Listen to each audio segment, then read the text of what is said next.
Capitalism ruins literally everything. I mean, medical bills are expensive, student loans are literally killing you, your dog is dead, that's because of capitalism, that girl won't text you back, also because of capitalism, my hair looks terrible, $50 haircuts, I wonder why. Capitalism, businesses and corporations try to maximize their profits, and then they just completely forget about me and you, the common man, and or woman, and or they, them. I mean, think about it, McDonald's used to look like this. And now, if you wanted to buy a McDonald's, guess how much it would cost you? With your $12 an hour salary, probably 2,000 payments on Klarna. Shop now, pay later. So you can get what you love today. Okay, but how did we get here? Let's take it all the way back to the 1960s. Harvey, want anything special for your birthday? Just a decent cup of coffee. You're kidding. I'm serious. Honey, your coffee's undrinkable. It's pretty harsh. Well, so's your coffee. The moon was melted, the black king got shot, the white king got shot. Music, drugs, Woodstock. My people got rights. When Mexico sends its people, not they're really, not sending their best. But most importantly, Vietnam.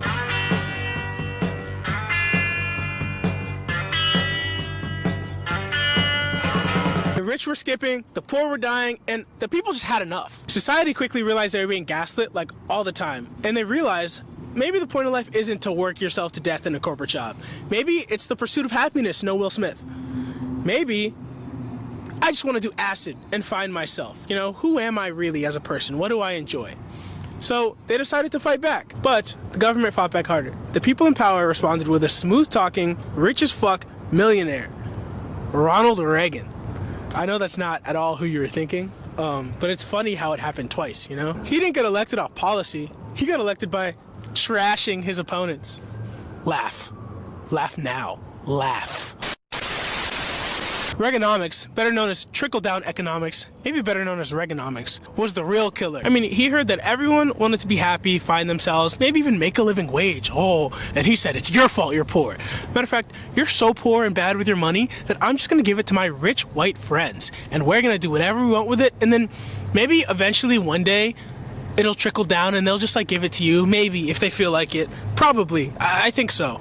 He furthered a business model that rooted in narcissism and greed just because, he'd probably be dead by the time it took effect and, got worse. And to his credit, he did die. Thank God. He busted unions, skyrocketed national debt, he increased inequality. Actually, he loved inequality. He loved it so much, he was quoted saying, "I love a good cup of racism on a Tuesday morning." And last night, I tell you, to watch that thing on television as I did. Yeah. To see those monkeys from those African countries. Damn them, they're still uncomfortable wearing shoes. The worst part is, it worked. Tax cuts, cutting extensive government spending, and a few other policies ended stagflation. It boosted morale. It made everybody rich. Until 2008. The housing market plummeted, and that was mostly caused by deregulation started in the Reagan administration. I mean, don't get me wrong, there were signs. The savings and loan crisis, Black Monday, Black Friday, which one was it? One of the two, you'll see on screen. But none of them were worse than 2008. Look at that talk.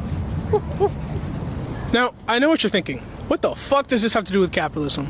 Well, you see, Reagan's policies moved the goalpost, okay? It used to be people first. Customers first, make them happy, then the money will come. Then it became maximize profits. Do anything you can to move that bottom line up. Let me just read down the list here, okay? $20 Chipotle bowls, rent worth 75% of your paycheck, bland food from even blander restaurants. They're all the result of one thing. Capitalism, or America's current economic model. Fuck me.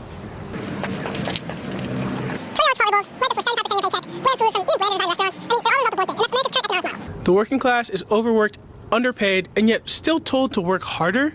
You're told to pick up a side hustle, save more, do this, do that, blah, shut the fuck up. Maybe the reality is the system is just designed to fail us. According to the Bureau of Labor Statistics, 20 to 24-year-olds make about $800 a week, maybe a little bit less. That comes out to $2,400 a month. The average rent in America's 50 largest cities is $1,738. I'm like, hey, what's up, hello? Since your pretty ass soon as you came in the door. I wish. It's actually 1713, but that's 71% of your monthly income. Good news, that's down from last year. Bad news, that's up $249 since COVID. You see that horse? Do you see that horse over there? Hey, you're stealing my tax money. In style. Yeah. It's low-key dripped out. That's kind of tough. I want one. We should go ask for a ride. Hell yeah. Okay, now health insurance. $456 out of pocket, $111 through your employer. And keep in mind, these are averages. That means half the country pays more than that number. Car insurance, $167 a month. If you're counting, we're up to $2,327 already. That's not even counting your car payments, your gas, your utilities, your groceries, and oh, I don't know, maybe having a social life. Okay, so everything's expensive. So what? Just stop spending maybe. Don't go out to bars, you know? Do nothing. America is incredibly consumerist. When you run ads for years telling people to buy their product not because they actually need it, but because it'll make them look cool, which, low-key, it actually does make your life better, but probably in only the worst ways possible. Should I clip it? Do I look good? Do I look okay? Is this outfit good? Okay, cool. And now back to your regularly scheduled program. When appearance matters more than substance, it can sometimes leak into politics. When it leaks into politics, you get things like politicians who maybe care more about how they look than actually changing the world for the better.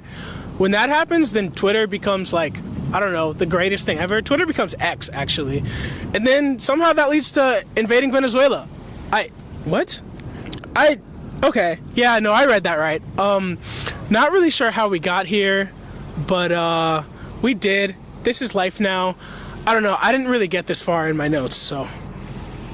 Okay. Outro now.